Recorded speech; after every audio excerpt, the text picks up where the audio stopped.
అండి, welcome to my channel. ఈ రోజు వీడియోలో నేను పీసీఓస్ కి సంబంధించిన డైట్ అలాగే వెయిట్ లాస్ కూడా యూజ్ అవుతుంది ఈ డైట్ అనేది. సో కంప్లీట్ గా నేను బ్రేక్ఫాస్ట్, లంచ్ అలాగే డిన్నర్ ఎలా చేసుకోవచ్చు అనేది నేను డీటెయిల్ గా అయితే వీడియో చేసి ఇక్కడ పెట్టేయబోతున్నాను. అండ్ ఇది ఒక నేను సిరీస్ లా చేయబోతున్నాను అనమాట. ఇది నా ఫస్ట్ డైట్ వీడియో పీసీఓస్ కి అలాగే వెయిట్ లాస్ కి. సో డెఫినెట్ గా స్టార్టింగ్ నుంచి ఎండింగ్ వరకు చూసేసేయండి. అండ్ కొత్తగా మన ఛానల్ ఎవరైతే చూస్తున్నారో వాళ్ళు సబ్స్క్రైబ్ చేసుకోవడం మాత్రం మర్చిపోకండి. అండ్ ఇంకొక విషయం అండి, నేను రీసెంట్ గా పీసీఓఎస్ గురించి ఒక వీడియో అయితే చేశాను. నా ప్రీవియస్ వీడియో అదే. పీసీఓఎస్ ఎలా వస్తుంది, ఎందుకు వస్తుంది, ఎవరికి వస్తుంది, అది రావడం వల్ల వచ్చే సింటమ్స్ ఏంటి, అలాగే మనం తగ్గించుకోవడానికి ఏం చేయాలి, అండ్ పీసీఓఎస్ ఉన్న వాళ్ళకి ప్రెగ్నెన్సీ వస్తుందా రావట్లేదు, ఇలాంటి చాలా డౌట్స్ అయితే ఆ వీడియోలో అయితే నేను క్లియర్ చేశాను. ఎవరైనా చూడని వాళ్ళు ఉంటే మాత్రం ఆ వీడియో కింద నేను డిస్క్రిప్షన్ లో యాడ్ చేసేస్తున్నాను. తప్పకుండా మిస్ అవ్వకుండా చూసేయండి. మార్నింగ్ లేచిన వెంటనే టీ గానీ కాఫీ గానీ తాగకపోతే రోజు గడవని వాళ్ళైతే చాలా మందే ఉంటారు. అంటే బేసిక్ గా నాలాంటి వాళ్ళు అనమాట. మనందరి కోసం నేను ఇక్కడ ఒక స్పెషల్ టీ అయితే రెడీ చేసేస్తున్నాను. ముందుగా ఒక బౌల్ అయితే తీసుకొని వాటర్ అయితే యాడ్ చేసుకున్నాను. ఆ తర్వాత చూస్తున్నారు కదా, దాల్చిన చెక్క అయితే పౌడర్ చేసుకుంటున్నాను. ఈ స్పైస్ వల్ల ఎన్నో ఉపయోగాలు ఉన్నాయండి. మన హార్మోనల్ ఇంబ్యాలెన్స్ కి కానీ వెయిట్ లాస్ కి కానీ ఇది చాలా బాగా పనిచేస్తుంది. ఆ తర్వాత చిన్న అల్లం ముక్క అయితే తీసేసుకొని ఇది కూడా దంచేసుకున్నాను అనమాట. ఈ రెండు పేస్ట్ చేసేసుకొని నేనైతే బాయిలింగ్ వాటర్ లోకి అయితే యాడ్ చేసేసుకున్నాను. ఇలా యాడ్ చేసేసుకున్న తర్వాత ఒక చిటికెడంత పసుపు కూడా యాడ్ చేసుకొని వాటర్ అయితే ఆల్మోస్ట్ ఒక 2 to 3 minutes అయితే బాయిల్ చేసుకోవాలి. ఇలా కలుపుతూ ఉంటే ఆ తర్వాత అది డికాషన్ లాగా అయితే తయారైపోతుంది. మనకి చూస్తున్నారు కదా, కలర్ అయితే చేంజ్ అయిపోయింది. ఆఫ్టర్ 3 to 4 minutes మనం ఇది వడగట్టుకుంటాం కదా, నార్మల్ గా మనం టీ ఎలా వడగట్టుకుంటామో అలా అయితే ఇది ఫిల్టర్ చేసేసుకొని గ్లాస్ లోకి అయితే తీసేసుకున్నాము. అండ్ దీంట్లోకి మనం ఉత్తవి తాగలేం కదా, సో దానికోసం నేను ఇక్కడ 1/2 స్పూన్ హనీ అయితే యాడ్ చేసుకుంటున్నాను. బెల్లం కానీ షుగర్ కానీ అసలు తీసుకోకూడదండి, అందుకే హనీ తీసుకుంటున్నాను. ఆ తర్వాత చిన్న ముక్క లెమన్ తీసుకున్నాను అనమాట. లెమన్ కూడా యాడ్ చేసేసుకొని వేడి వేడి టీ అయితే ఇలా కలిపేసేసుకొని నేనైతే తాగేశాను. చాలా హాయిగా ఉందండి. అంటే ఇన్స్టెడ్ ఆఫ్ టీ కాఫీ మానేలేని వాళ్ళు, అలవాటు పడి బాగా ఇబ్బంది పడే వాళ్ళు ఇలా అయితే డ్రింక్ చేసుకొని తాగేసేయండి. మీకు టీ కాఫీ తాగిన సాటిస్ఫాక్షన్ అయితే ఉంటుంది. దెన్ దాని తర్వాత బ్రేక్ఫాస్ట్ టైం. మనకి డ్రింక్ కి బ్రేక్ఫాస్ట్ కి ఆల్మోస్ట్ 1 hour గ్యాప్ అయితే పెట్టుకోండి. సో బ్రేక్ఫాస్ట్ లో ఏమేమైతే చూపించేస్తున్నానో అలా అయితే ఫాలో అయిపోండి. అండ్ ఇక్కడ బ్రేక్ఫాస్ట్ లో వచ్చేసి నేను ఒక బాయిల్డ్ ఎగ్ తీసుకున్నాను. సో లేదు అంటే ఎగ్ వైట్స్ తీసుకోవాలనుకునే వాళ్ళు 2 eggs అయితే తీసుకోండి. నేను ఇక్కడైతే కంప్లీట్ హోల్ ఎగ్ తీసుకుంటున్నాను కాబట్టి 1 తీసుకున్నాను. అండ్ చూస్తున్నారు కదా, అన్నిటికన్నా హెల్దియెస్ట్ థింగ్ ఇక్కడ స్ప్రౌట్స్ తీసుకుంటున్నాను అనమాట. ఈ స్ప్రౌట్స్ కూడా కంప్లీట్ గా మొలకొచ్చి ఉండాలి. అలాగని చిన్న మొలకలు వస్తే తీసుకోకండి, ఎందుకంటే గ్యాస్ట్రిక్ ప్రాబ్లమ్స్ అనేవి వస్తాయి. మీరు దాంట్లో ఏం తీసుకుంటారనేది మీ ఇష్టము. అయితే పెసలు, శనగలు అలా మీ ఇష్టం అనమాట. దెన్ కొన్ని డేట్స్ అలాగే ఒక ఫ్రూట్ అయితే ఇంక్లూడ్ చేసుకున్నాను. ఇంతేనండి, ఇదే నా బ్రేక్ఫాస్ట్. ఇలా అయితే నేను బ్రేక్ఫాస్ట్ ని ఇక్కడతో అయితే నేను ఫినిష్ చేసేసాను.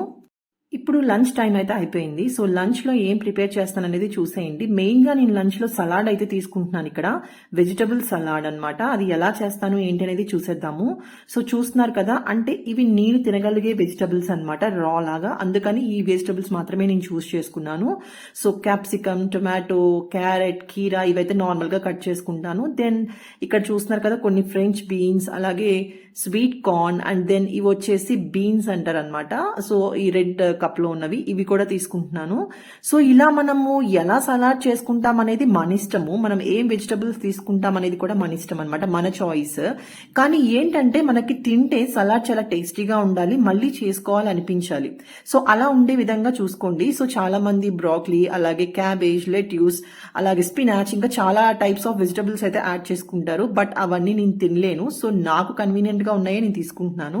సో ఇవి బీన్స్ అని చెప్పాను కదా, ఇవి వింటర్ సీజన్ లో దొరుకుతాయి మనకి ఎక్కువ. సో తీసుకొని ఫ్రీజ్ చేసుకొని పెట్టుకోండి, మీకు చాలా బాగా యూజ్ అవుతాయి అనమాట. సో ఇక్కడ వచ్చేసి నేను ఒక బౌల్లోకి మనం కొన్ని బీన్స్, అలాగే స్వీట్ కార్న్, దెన్ నేను కట్ చేసుకొని పెట్టుకున్న ఫ్రెంచ్ బీన్స్ కూడా యాడ్ చేసి ఇవైతే బాయిల్ చేస్తున్నాను. ఎందుకంటే ఇవి బాయిల్ చేయకుండా మనం తినలేం కాబట్టి. సో ఇవి ఫస్ట్ అయితే బాయిల్ చేసుకొని పక్కన పెట్టేసుకుందాము. ఆ తర్వాత మనం రిమైనింగ్ 4 వెజిటబుల్స్ ఏవైతే ఉన్నాయో అవి కట్ చేయడం అయితే స్టార్ట్ చేసేసాను. సలాడ్ అనేది కంపల్సరీ మీ లంచ్ లో కానీ, బ్రేక్ఫాస్ట్ కానీ, డిన్నర్ లో కానీ యాడ్ చేసుకోవడానికి అయితే ట్రై చేయండి. ఎందుకంటే ఇది చాలా మంచిది. బికాజ్ మనం రా తీసుకుంటున్నాం కాబట్టి, కుక్డ్ ఫుడ్ కాదు కాబట్టి మన ఆ పీసీఓడి డైట్ కానీ వెయిట్ లాస్ కానీ ఇది చాలా ఉపయోగపడుతుంది. అండ్ ఇలాగే సలాడ్ ఉండాలి అని రూల్ అయితే లేదు, మీ ఇష్టం. మీరు ఏ వెజిటబుల్స్ తీసుకుంటారనేది మీ ఇష్టం. ఒకవేళ ఫ్రూట్ యాడ్ చేసుకుంటారా, యాపిల్ యాడ్ చేసుకోవచ్చు, లేదంటే పన్నీర్ యాడ్ చేసుకుంటారా, లేదంటే ఎగ్ వైట్స్ యాడ్ చేసుకుంటారా, అదంతా కూడా మీ చాయిస్ అనమాట. సో ఇక్కడ ఆల్రెడీ నేను కొన్ని అన్ని నాకు బ్రేక్ఫాస్ట్ లో ఎగ్స్ అవి తీసుకుంటాను అండ్ ఈవినింగ్ స్నాక్స్ లోకి ఫ్రూట్స్ తీసుకుంటాను కాబట్టి ఇక్కడ నేను ఓన్లీ వెజిటబుల్ సలాడ్ మాత్రమే చేసుకుంటున్నాను. సో అది ఎలా చేస్తున్నాను ఏంటనేది మీరు క్లియర్ గా చూసేస్తున్నారు కదా. చక్కగా ఈ స్మాల్ పీసెస్ కింద కట్ చేసేసుకొని సో మనం అన్ని కూడా ఒక బౌల్లో అనేది మిక్స్ చేసేసుకోవాలన్నమాట. ఇది మెయిన్ గా మనము టైమింగ్స్ కూడా మనకు చాలా ఇంపార్టెంట్ అండి. మనం టైమింగ్స్ అనేది మార్నింగ్ 9 o'clock కల్లా బ్రేక్ఫాస్ట్ ఫినిష్ చేసుకోవాలి. అలాగే 12:30-1 కల్లా లంచ్ ఫినిష్ చేసుకొని డిన్నర్ అయితే యాజ్ ఎర్లీ యాజ్ పాసిబుల్ 7 కల్లా ఫినిష్ చేసేలా చూసుకోండి. ఇక్కడ వెజిటబుల్స్ కటింగ్ అయితే ఫినిష్ చేసేసాను. ఆ తర్వాత ఒక బౌల్ తీసుకొని ఈ పీసెస్ అన్నిటిని అందులోకి అయితే వేసేసుకుంటున్నాను. ఇప్పుడు మనం చేయబోయే టాస్కే చాలా ఇంపార్టెంట్ అన్నమాట. మనకి ఏదైనా ఒక ఐటమ్ టేస్ట్ అనేది బాగోలేదు అంటే సెకండ్ టైం అసలు మనం దాన్ని ముట్టుకోవడానికి కూడా ట్రై చేయము. దానికోసమే ఈ ప్రయత్నం అంతా. ఇక్కడ నేను ఒక బౌల్ తీసుకొని 2 to 3 స్పూన్స్ ఆఫ్ కర్డ్ అనేది యాడ్ చేసుకున్నాను. ఆ తర్వాత కొంచెం lemon, salt and peri powder కూడా మిక్స్ చేసేసుకొని ఈ కంప్లీట్ మిశ్రమాన్ని అంతా తీసుకెళ్లి ఆ సలాడ్ ఏదైతే బౌల్ ఉందో అందులో అయితే మిక్స్ చేసేసుకుంటున్నాను. ఒక రోజు ఎందుకో సడన్ గా తెలియదు ఇలా అయితే ట్రై చేశాను. చాలా టేస్టీగా అనిపించింది. బేసిక్ గా మనకి లంచ్ లో కొంచెం స్మాల్ పార్ట్ ఆఫ్ కర్డ్ అనేది ఇంక్లూడ్ చేసుకోవాలి కాబట్టి అది కర్డ్ అనేది విడిగా తీసుకోకుండా ఇలా సలాడ్ లో మిక్స్ చేసుకొని తింటే అయితే చాలా ఉంటుంది అని ట్రై చేశాను. అదైతే టేస్ట్ అయితే అదిరిపోయింది. సో అప్పటి నుంచి ఇలాగే కంటిన్యూ చేసేస్తున్నాను. సో మీరు ట్రై చేయండి, చాలా బాగుంటుంది. అంతే అండి, ఇక్కడ మన సలాడ్ అయితే చూస్తున్నారు కదా, రెడీ అయిపోయింది. చాలా టేస్టీగా అయితే ఉంటుంది. సో ఇది ఫినిష్ చేసేసుకొని చక్కగా ప్లేట్స్ లో అయితే సర్వ్ చేసేసుకోండి. ఇక్కడ నేను నాకు మా హస్బెండ్ కి 2 plates తీసుకొని 2 plates లో ఈ సలాడ్ అయితే సర్వ్ చేసేసుకున్నాను. ఇంకా లంచ్ లో నేను ఏమేమి ఇంక్లూడ్ చేసుకున్నానో చూడండి. సో ఒక స్మాల్ కప్ దాల్ తీసుకున్నాను అనమాట. అది కూడా మేథీ దాల్ తీసుకున్నాను. దెన్ బీట్రూట్ కొంచెం ఒక 2 spoons beetroot curry, then 3 long pieces of watermelon కూడా యాడ్ చేసుకున్నాను. ఇంతే అండి, ఇదే నా లంచ్ అయితే ఇలా ఫినిష్ చేసేసుకున్నాను. దెన్ ఈవినింగ్ స్నాక్ కోసం అనేసి ఏదైనా కానీ ఫ్రూట్ బౌల్ కానీ ఈవెన్ ఒక ఫ్రూట్ కానీ నట్స్ కానీ మీ ఇష్టం, మీరు ఏం తీసుకుంటారు అనేది ఈవినింగ్ స్నాక్ మీ చాయిస్. సో మనం ఫైనల్ గా డిన్నర్ కి అయితే వచ్చేసాము. డిన్నర్ అనేది చాలా లైట్ గా ఉండేలా చూసుకోండి. ఇక్కడ వచ్చేసి నేను అటుకులు చూపిస్తున్నాను కదా, సో ఈ అటుకులతో నేనైతే ఉప్మా చేసుకోబోతున్నాను. సో దానికి కావాల్సిన ఇంగ్రీడియంట్స్ అన్నమాట చాలా తక్కువ. 1 ఆలు, ఆనియన్, 1 చిల్లీ తీసుకున్నాను అంతే. సో ఈవినింగ్ టైం ఎప్పుడు కూడా మనం 7 లోపల డిన్నర్ ఫినిష్ చేసేలా ట్రై చేయండి. అలాగే ఫుడ్ అనేది చాలా లైట్ గా ఉండాలి.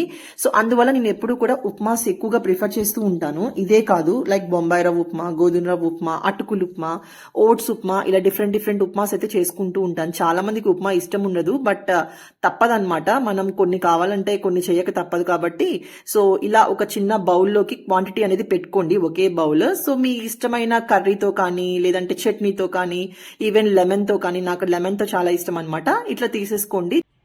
సో అదండి, చూసారు కదా వీడియో. సో మార్నింగ్ నుంచి ఈవినింగ్ వరకు ఎలా తినొచ్చు, ఏమేమి తినొచ్చు అనేది నేను క్లియర్ గా అయితే ఈ వీడియోలో చూపించేశాను. సో ఇక్కడ వచ్చేసి నేను సిరీస్ టైప్ లో చేయబోతున్నాను అనమాట డైట్ వీడియోస్. ఫర్ ఎగ్జాంపుల్ మనకి వీక్ కి 7 days ఉన్నాయి అనుకోండి, సండే ఒకటి నేను ఎక్స్క్లూడ్ చేసేదాన్ని. సండే నాకు ఇష్టమైన ఫుడ్ నేను తీసుకునేదాన్ని, అంటే బిర్యానీ కావచ్చు, దోశ, ఇడ్లీ, నా ఇష్టం అనమాట. అలా మీరు కూడా అలా చేయండి. 6 days మాత్రమే డైట్ ఫాలో అవ్వండి.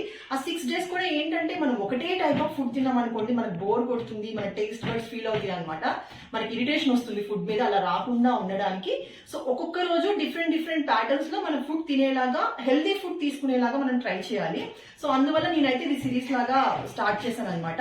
ఇది వచ్చేసి నేను మండే టు సాటర్డే ఈ 6 days లో 2 days ఈ టైప్ ఆఫ్ ఫుడ్ నేను తీసుకునేదాన్ని. అంటే నేను చూపించిన లాగే కాకుండా అలా ఉండేలాగా డిఫరెంట్ ఫుడ్ కూడా మీరు తీసుకోవచ్చు. బట్ కంపల్సరీ అన్ని రా ఎక్కువ తీసుకునేలాగా ట్రై చేయండి. రా అంటే కుక్ చేయకుండా ఉండేవి. కుక్ చేసిన ఫుడ్స్ చాలా తక్కువ తీసుకోవాలి. సో పీసీఓఎస్ లో మెయిన్ అదే ప్రాబ్లం అనమాట. సో అదండి ఈ రోజు వీడియో అయితే మీకు నచ్చిందని అనుకుంటున్నాను. మళ్ళీ నెక్స్ట్ వీడియోతో కలుద్దాము. Bye bye.